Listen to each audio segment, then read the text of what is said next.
Hello नमस्ते और welcome सभी को। आई होप मेरी वीडियोस देख के आप एक हेल्दी लाइफस्टाइल की तरफ जा रहे होंगे या एटलीस्ट उसके बारे में सोच तो जरूर ही रहे होंगे। आज मैं आपके लिए लेके आ गई हूँ एक नया वर्कआउट रूटीन। लास्ट टाइम मैंने आपको थाई का वर्कआउट तो बताया ही था डम्बल्स और बारबेल्स से, लेकिन हमारे बाकी के सभी पार्ट्स भी इक्वली इम्पोर्टेंट हैं। इससे पहले मैं आपको एक बात तो बतानी भूल गई, यही सेम वर्कआउट अगर आप कैलोरी डेफिसिट में लेकर ट्राई करते हैं तो फिर आपकी बॉडी में आएंगे बहुत सारे कट्स, लेकिन यही सेम वर्कआउट अगर आप बल्किंग की डाइट के साथ लेते हैं तो आप करने वाले हैं बहुत ही सारी मसल गेनिंग। ठीक है, तो अपने इस दोस्त को इग्नोर करते हुए हम आपको बताएंगे आज शोल्डर का वर्कआउट, जो कि हम करके आए थे आज अपने जिम में। तो सुबह उठकर और ब्लैक कॉफी पीकर हम पहुंच गए जिम और कुछ यूं रहा हमारा शोल्डर का वर्कआउट कट। आइए देखते हैं।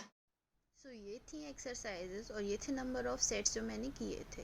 यहाँ पे आप देख सकते हैं कैसे मैं डायनामिक स्ट्रेचिंग कर रही हूँ जिससे कि मेरे शोल्डर में कोई भी इंजरी ना हो जाए। डायरेक्टली एक्सरसाइज स्टार्ट करने से इंजरी होने के बहुत ही ज़्यादा चांसेस होते हैं।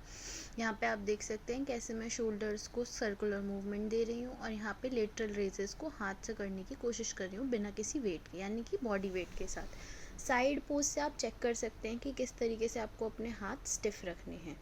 शुरू करते हैं हमारी पहली एक्सरसाइज से, जो कि थी ओवरहेड प्रेस। ओवरहेड प्रेस मैंने यहाँ पे बारबेल ले रखी है। बारबेल पे मैंने अपने हाथ इस तरीके से प्लेस करे हैं कि जितना कि मेरा शोल्डर्स के बीच में गैप होता है, ना ही उससे बहुत ज़्यादा अंदर और ना ही बाहर, एकदम सेंटर में करना है मूवमेंट। और हमारी जो बारबेल है वो हमें इतनी ही नीचे लानी है कि जितनी की हमारी चिन टच कर पाए। ये याद रखिएगा कि कैसे आप जब ऊपर बारबेल को लेके जा रहे हैं तो आप अपना सिर को थोड़ा आगे की तरफ थ्रस्ट दे रहे हैं, वहाँ से हमारा टोटल शोल्डर मूवमेंट हो पाता है। यहाँ पे मैंने लगाए हैं इसके 3 सेट। पहला सेट खाली रॉड से था जो कि अराउंड 10 kg की थी। दूसरा सेट है हमारा 2.5 kgs के साथ और तीसरा सेट हमारा होगा 5 kgs के साथ। आप देख सकते हैं कैसे मैं मूवमेंट को स्विफ्ट रखने की कोशिश कर रही हूँ। बहुत झटके से हाथ नीचे ना लेके जाया जाए और ना ही बहुत झटके से हाथों को ऊपर लेके जाया जाए। यहाँ पे 5 kg का वेट है, प्रोग्रेसिव ओवरलोडिंग को ध्यान में रखते हुए, क्योंकि मेरे को अपनी मसल डेवलप करनी है और उन्हीं मसल्स में पावर बिल्ड भी करनी है। तो आप देख सकते हैं कैसे मैंने ये वर्कआउट कंप्लीट किया। यहाँ बेल्ट और रिस्ट बैंड का यूज़ मैं ऑलमोस्ट हर जगह पे करती हूँ क्योंकि मैं कोई भी इंजरी नहीं चाहती हूँ। ओवरहेड प्रेस लगाने के बाद हम चले डंबल प्रेस लगाने की तरफ। डंबल प्रेस में पहला सेट लिया था मैंने 2.5 kg से, सेकंड लिया था मैंने 5 kg से और थर्ड लिया था 7.5 kg से। Progressive overloading as always. तो यहाँ पे हम देख सकते हैं कि कैसे मेरी आर्म्स और एल्बोज़ के बीच में 90 डिग्री का एंगल है।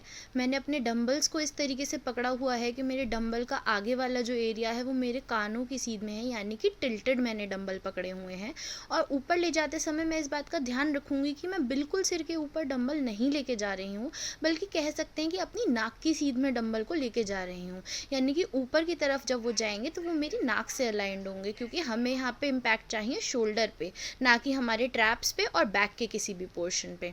देख सकते हैं ये 7.5 का सेट है, थोड़ा सा हैवी है, लेकिन हाँ हम अपना पूरा ट्राई कर रहे हैं। हाथ बहुत ज़्यादा ओवर नीचे नहीं जाएंगे, 90 डिग्री के एंगल से नीचे बिल्कुल भी नहीं जाने चाहिए। तो ये था हमारा ड्रॉप सेट। 7.5 के कुछ रेप्स लगाने के बाद कुछ 5 से लगाए थे और कुछ 2.5 से लगाए थे, जिससे हमारे शोल्डर में बहुत अच्छा बर्न आ गया था। तो जिन लोगों के पास डंबल नहीं है, चिंता की कोई बात नहीं है, आप ये सेम मूवमेंट फॉलो कर सकते हैं अपने ही बॉडी वेट से और ज़्यादा रेप्स लगा के मिल जाएंगे आपको टोन्ड शोल्डर्स। तो इसके बाद हम आ जाते हैं फ्रंट डंबल रेजेस पे। फ्रंट डंबल रेजेस में यहाँ पे मेरे पास 2 वेरिएशंस हैं, जिनमें मैं एक एक करके डंबल रेजेस कर रही हूँ, या फिर मैं दोनों ही डंबल को ज्वाइन कर लूँगी एक दूसरे से और दोनों हैंड्स का मूवमेंट एक साथ करूँगी। यहाँ पे एक एक करने में दिक्कत कुछ ये आती है कि आपके कुछ एक हाथ में ताकत ज़्यादा और दूसरे में कम भी हो सकती है, तो आपके शोल्डर में इंजरी होने के चांस होते हैं। वहीं अगर मैं दोनों डंबल जोड़ लेती हूँ तो मेरे को दूसरे हाथ का भी सपोर्ट लग जाता है और मैं ईजिली ये सेम वर्कआउट कर पाती हूँ। इससे आपके शोल्डर उठे हुए और बहुत ज़्यादा टोन नज़र आएंगे। हर ड्रेस में आपके शोल्डर आउटस्टैंडिंग नज़र आएंगे। आप देख सकते हैं कैसे मैं 5 kg से लगा रही हूँ। फर्स्ट मैंने 2.5 kg से लगाया था, सेकंड मैंने 5 kg से लगाया है और थर्ड मैं लूँगी ड्रॉप सेट 5 kg और 2.5 kg के साथ। इसी सेम चीज़ को आप बॉडी वेट से भी कर सकते हैं। देख सकते हैं कैसे मैं वापस से आपको दिखा रही हूँ कि मैंने लास्ट सेट अपना कैसे लगाया था ड्रॉप सेट में। फिर से 2.5 kg के वेट को इसी तरीके से मैंने लगाया है दोनों डम्बल्स को जॉइन करके। यही सेम वर्कआउट आप बारबेल से भी कर सकते हैं जिससे आपकी बॉडी में बैलेंस रहेगा। अब इसके बाद हम आ गए थे लेटरल रेजेस पे। लेटरल रेजेस मैंने 2.5 से लगाए हैं, 12, 15 और 20 के 3 सेट लगाए हैं मैंने। कोई दूसरा वेट इस्तेमाल नहीं किया है। तो आप देख सकते हैं कैसे मेरी बॉडी एकदम स्टिफ है और मैं किस तरीके से अपना हैंड का मूवमेंट कर रही हूँ। देख सकते हैं कैसे कोर स्ट्रेट है और कैसे एक बॉडी में बैलेंस मेंटेन्ड है।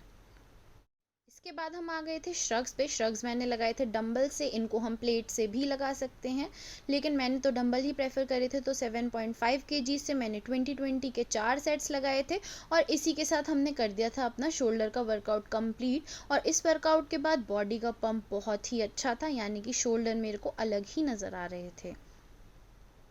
याद रखिएगा गर्दन को थोड़ा सा आगे निकाल के और मूवमेंट सारा शोल्डर से ही करना है। अपने हाथों से या रिस्ट से या फिर अपनी एल्बोज से बिल्कुल भी ताकत लगाने की कोशिश नहीं करनी है। वो सिर्फ हमारे शोल्डर के मूवमेंट को फॉलो करेंगे जैसा कि आप देख सकते हैं।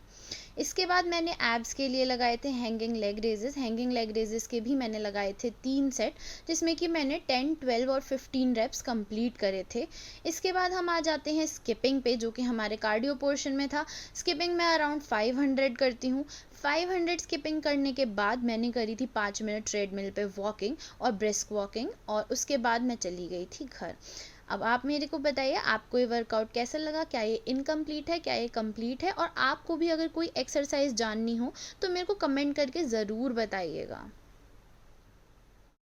वैसे जस्ट इन केस अगर किसी को नहीं पता है या कोई स्किपिंग सीखना चाहता है तो मैं बता दूं, अपने पैर जॉइन करेंगे, मिनिमम अमाउंट ऑफ जंप लेंगे, चेस्ट को थोड़ा सा बाहर करके आप थोड़ा सा ऊपर की तरफ देखेंगे तो ज़्यादा बेटर रहेगा। और आपका रस्सी का मूवमेंट बिल्कुल जैसा कि मैं दिखा रही हूँ वैसा ही होना चाहिए, यानी कि आप मैक्सिमम मूवमेंट जो है अपनी रिस्ट से ही लेंगे, शोल्डर से नहीं लेंगे। यहाँ पे मेरे को करते हुए बहुत ज़्यादा टाइम हो गया है तो मैं 100 to 150 रेप्स कर लेती हूँ, but you guys keep practising. और ये थी हमारी वर्कआउट के बाद की हालत, बिल्कुल भूत बन चुका है। आप मेरे को जरूर बताइएगा आपको मेरा वर्कआउट कैसा लगा। और जाते जाते मैं आपको ये बात जरूर याद दिला देती हूँ कि सिर्फ वर्कआउट करने से काम नहीं चलने वाला है। अपने 10,000 स्टेप्स कंप्लीट करना बिल्कुल भी मत भूलिएगा। और हाँ, अपना कैलोरी डेफिसिट मेंटेन करना बिल्कुल मत भूलिएगा, वरना फिर आप मुझसे कहेंगे कि वेट लॉस नहीं हुआ।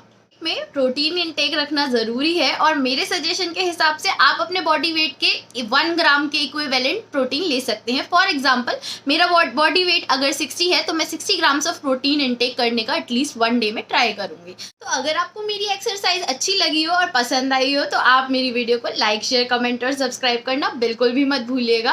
और हाँ, आप मेरे को कमेंट करके ये भी ज़रूर बताइएगा अगर आप कोई वर्कआउट करना चाहते हैं या फिर कोई स्पेसिफिक एक्सरसाइज है जो आप सीखना चाहते हैं। तब तक के लिए मैं लेती हूँ अलविदा, टाटा।